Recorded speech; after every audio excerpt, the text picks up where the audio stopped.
Welcome to CR International School online classes. Hello students, how are you? Hope you are fine. बेटा आपने chapter की complete reading कर ली होगी, ठीक है। आज हम इसकी एक्सरसाइज करेंगे, आपकी पेज नंबर G18 पर है। तो बेटा अपनी बुक ओपन कर लो सभी।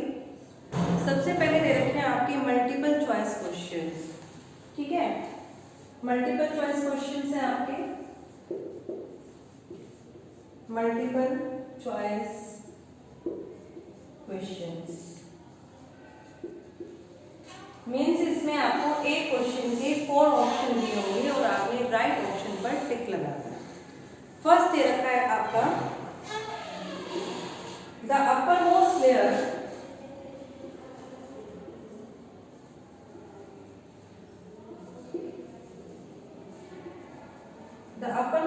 ऑफ द क्रस्ट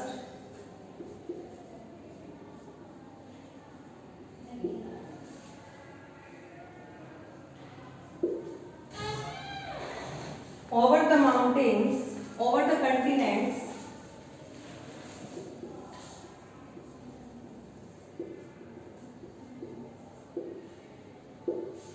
ये क्वेश्चन दे रखा है आपका the upper most layer of the crust, crust की सबसे अपर मोस्ट लेयर जो आपकी कंटिनेंट्स महाद्वीपों के ऊपर है, क्या वो आपकी कंटिनेंटल क्रस्ट है, ओशियनिक क्रस्ट है, या वो सीमे है, या फिर वो मेंटल है।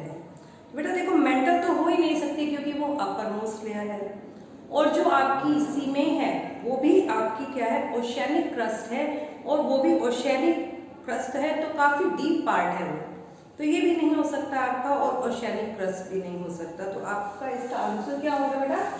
इसका राइट आंसर है आपका कंटिनेंटल क्रस्ट, कंटिनेंटल क्रस्ट, ठीक है। नेक्स्ट देखिए आप number 2, the mental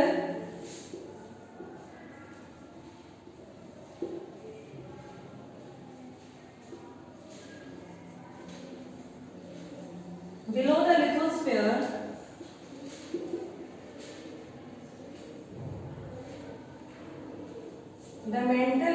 lithosphere extend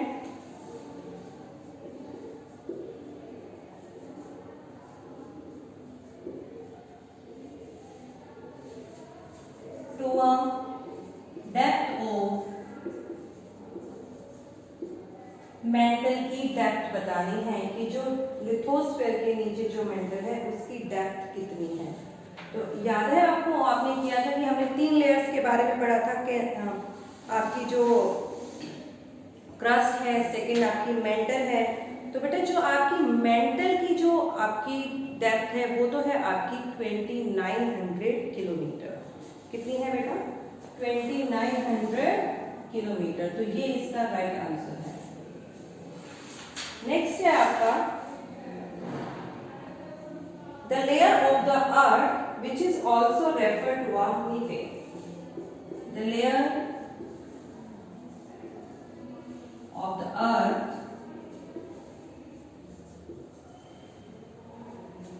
which is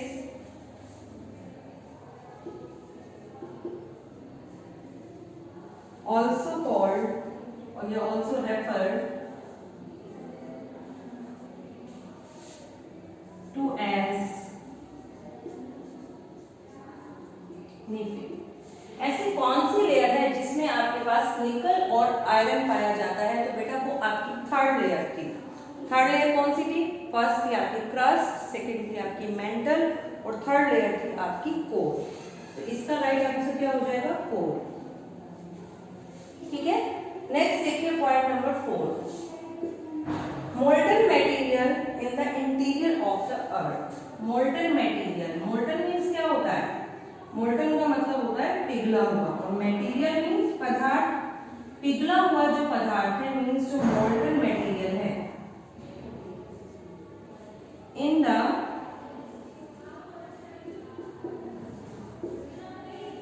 interior of the earth means earth के आंतरिक भाग में पाया जाने वाला जो गर्म पदार्थ है उसे क्या कहते हैं? तो बेटा इसमें ऑप्शन है आपका लावा, इग्नियस, मैग्मा एंड रॉक। तो हम इसे लावा नहीं कह सकते, लावा तब कहेंगे जब ये अर्थ की सतह के ऊपर आ जाएगा। अभी अर्थ की सतह के नीचे है तो इसे हम बोलेंगे मैग्मा। क्या कहा जाएगा बेटे इसे? मैग्मा। नंबर 5 है आपका intrusive igneous rocks refer to the molten rock that solidified intrusive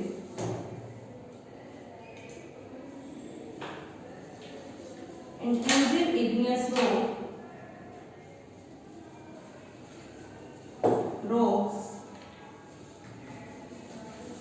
refer to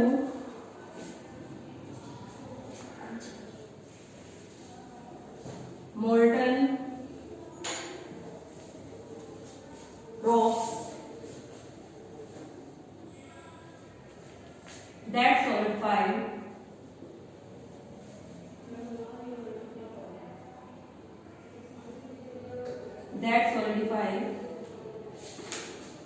intrusive igneous rock बतानी है कि जो मोल्टन मटेरियल से बनी, सभी को पता है कि ये जो है आपके पिघला हुआ जो पदार्थ है जो मैग्मा है उसके कारण बनती है। तो ये कहाँ पर बनी है? Intrusive igneous rock refer to the molten material. एक मोल्टन मटेरियल पिघले पदार्थ से बनती है। तो बेटा मैंने बताया था आपको जो इंट्रूसिव रॉक है वो अर्थ की सतह के नीचे बनती है और जो एक्सट्रूसिव है वो ऊपर बनती है। तो इसमें हम क्या लिखेंगे? Below the earth surface. क्या आंसर हो जाएगा इसका? Below the earth, apostrophe S लगाएंगे इसमें, below the earth surface means earth की सतह के नीचे। ठीक है बेटा? देखो बेटा, जब आपका सेकेंड पार्ट है ट्रू फॉल्स का, आपने बताना है कि ये स्टेटमेंट राइट है या फिर रॉन्ग है। फर्स्ट है the earth is made up of 4 different layers. कि जो आपकी अर्थ है वो 4 डिफरेंट लेयर से बनी है। तो बताइए हमने किया था अर्थ की क्या 4 लेयर थी? नहीं, कितनी थी? 3 थी। यहाँ पर हम क्या लिखेंगे? फॉल्स। ठीक है? सेकंड देखिए, सेकंड है आपका cement.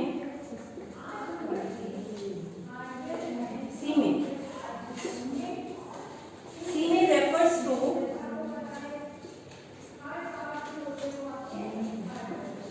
the inner crust consisting of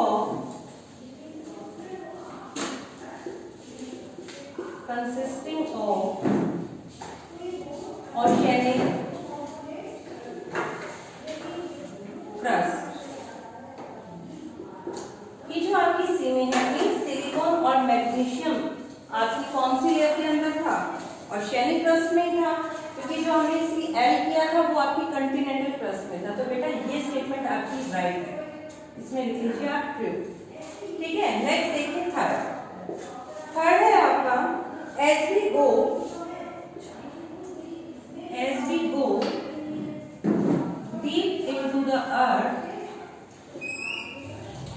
deep into the earth, means जैसे जैसे हम अर्थ के अंदर गहराई में जाते हैं, द टेम्परेचर, जो तापमान है, the temperature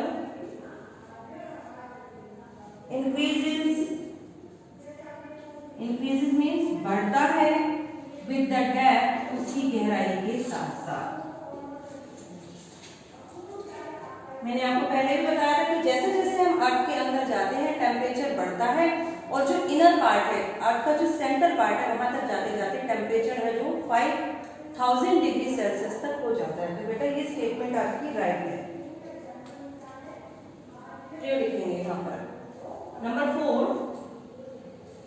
sedimentary rocks are formed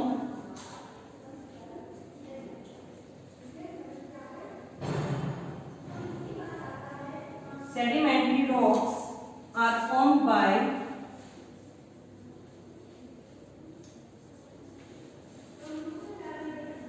solidification of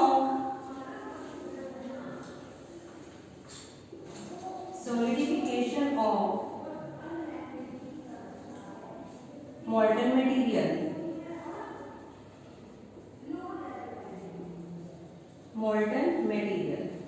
ये जो सेडिमेंट्री रॉक्स हैं, जो हमारी सेकेंड रॉक थी, जो इग्नियस के बाद बनी थी, आर फॉर्म को बनती है by the solidification of molten material, मतलब पिघले हुए पदार्थ की सॉलिड हो जाने पर सेडिमेंट्री रॉक बनती है। तो सेडिमेंट्री रॉक तो आपकी इग्नियस से बनी थी, कि मोल्टन मटेरियल से जो रॉक बनेगी वो तो प्राइमरी रॉक थी, यानी कि आपकी इग्नियस। तो बेटा ये आपकी स्टेटमेंट फॉल्स है,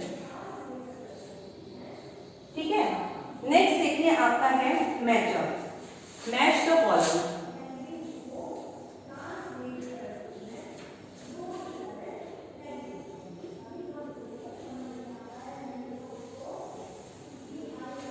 मैच द कॉलम,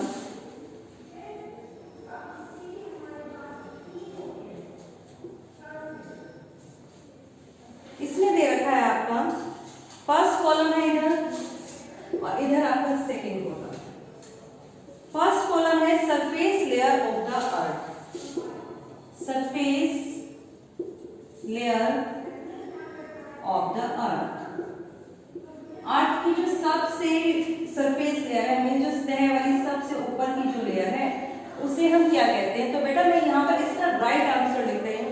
इसका राइट आंसर क्या होगा? सोइल। तो सबसे ऊपर की लेयर है, वहां पर सोइल है, कि चट्टानों के ऊपर भी सबसे ऊपर मिट्टी पाई जाती है। तो जो सरफेस लेयर है वो कौन सी होगी? आपकी सोइल।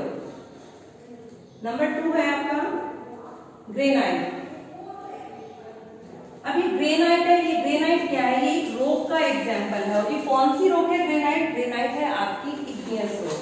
इसका राइट आंसर आप लिखेंगे इग्नियस रॉक। नेक्स्ट है आपका 3 वाला, देखिए इसमें दे रखा है ग्रेफाइट। ग्रेफाइट ये भी एक रॉक है, और ये कौन सी वाली रॉक है? ये रॉक है आपकी मेटामॉर्फिक। मेटामॉर्फिक कौन सी थी? जो आपकी सेडिमेंट्री के बाद बनी थी। तो इस पर लिखिए आप मेटामॉर्फिक रॉक। नेक्स्ट है आपका नंबर 4,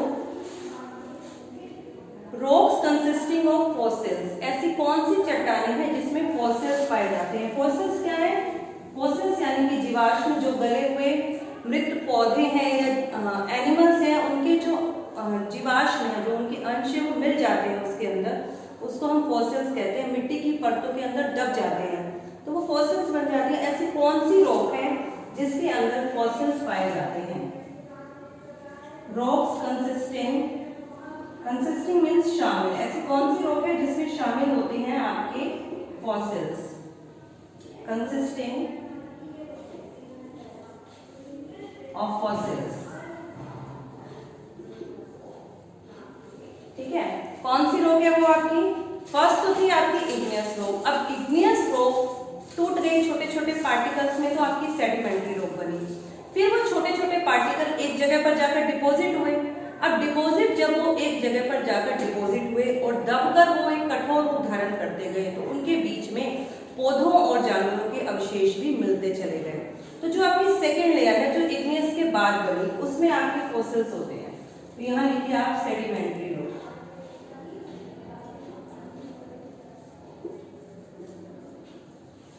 नंबर 5 है इसका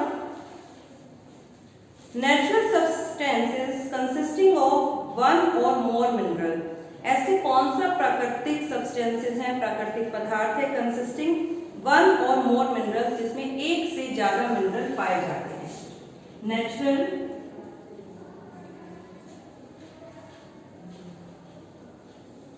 नेचुरल सब्सटेंसेस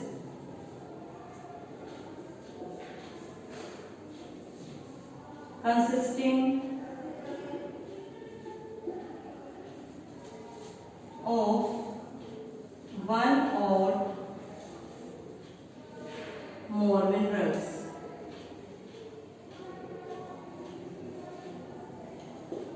ठीक है, तो वो क्या है? आपकी रॉक, क्योंकि चट्टानें ही एक ऐसी हैं जिसमें हमें एक से ज्यादा कई प्रकार के मिनरल्स मिलते हैं। तो इसका आंसर हो जाएगा आपका रॉक। ठीक है बेटा, अब ये आपके ट्रू फॉल्स भी हो गए, मैचअप भी हो गए। अब आपकी बुक में एक पजल दिया हुआ है, नीचे देखिए, ये देख रहे हैं आप बॉक्स में, ये आपने फिल करना है। आप इसके आंसर भी साइड में लिख देना और इसे यहाँ पर फिल भी कर देना। तो चलो अब हम इसे कर लेते हैं एक बार।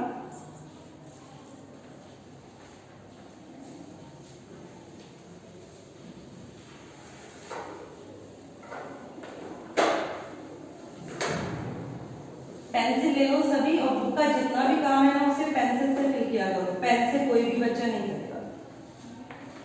देखो, breaking down of rock into the smaller particles. मैं सिर्फ इसके आंसर लिख रही हूँ आपको, जो क्लूज दे रखे हैं ना आपको, उस क्लूज में सबसे पहले है आपका, देखिए देती हूँ मैं आपको, ब्रेकिंग डाउन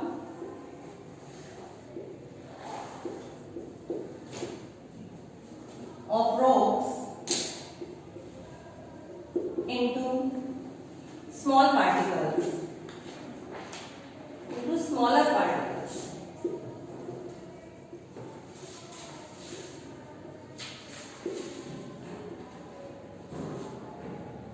देखिए, चट्टानों का छोटे छोटे टुकड़ों में टूट जाना, उसे हम बोलते हैं weathering.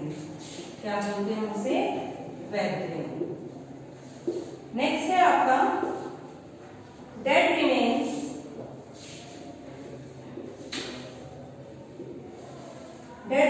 Of plant and animal. Plant and animals, animals और प्लांट्स के जो डेड रिमेन्स हैं, जो मृत अवशेष हैं, उन्हें हम बोलते हैं फॉसिल्स।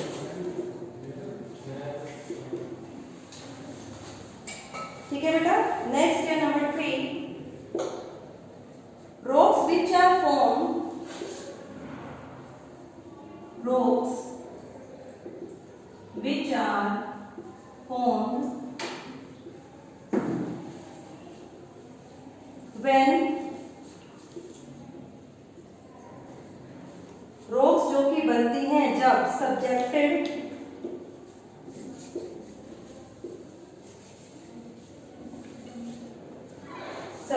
to extreme, एक्सट्रीम में होता है बहुत ज्यादा,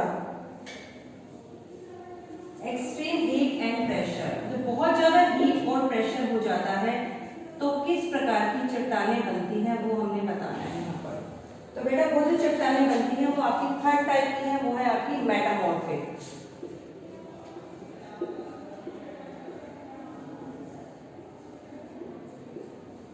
ठीक है। नेक्स्ट देखिए number 4,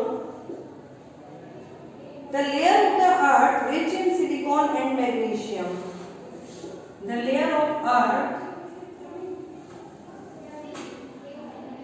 the layer of the earth, अर्थ की परत, कैसी परत?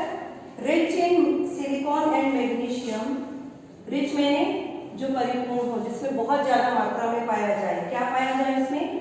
Silicon and magnesium.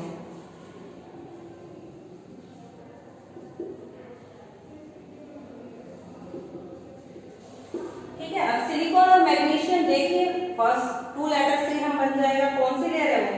ये Si और मैग्नीशियम का Ma, यानी कि C में, और जो C में और Cl जो थी वो हमारी दोनों किसमें पाई गई थी? बताइए किसमें पाई गई थी? वो आपकी ऐसी लेयर जिसके अंदर सिलिकॉन और मैग्नीशियम पाया जाता है, मींस वो हमारी क्रस्ट का बहुत ही नीचे का पार्ट है और उसे हम मेंटल बोलते हैं। ठीक है, मेंटल यहाँ से स्टार्ट हो जाता है। नेक्स्ट है अ सेडिमेंट्री रॉक। किसी एक सेडिमेंट्री रॉक का एग्जांपल देना है। अब हम यहाँ पर किसी भी सेडिमेंट्री रॉक का एग्जांपल दे सकते हैं यदि हमारे पास ऐसा क्वेश्चन आता है, लेकिन हमें बॉक्स में फिल करना है, तो बॉक्स के अकॉर्डिंग हम इसका आंसर लिखेंगे शेप। ठीक है। नेक्स्ट है आपका नंबर 6 अ मेटामॉर्फिक रॉक। ऐसे हमें एक मेटामॉर्फिक रॉक का एग्जांपल देना है, मेटामॉर्फिक रॉक, एक मेटामॉर्फिक रॉक, और इस पजल के अकॉर्डिंग इसका नाम है graphite.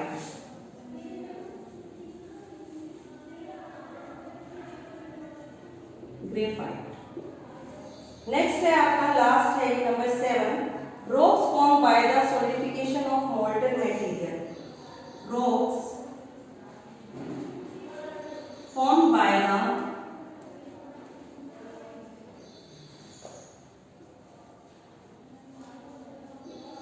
solidification of molten material.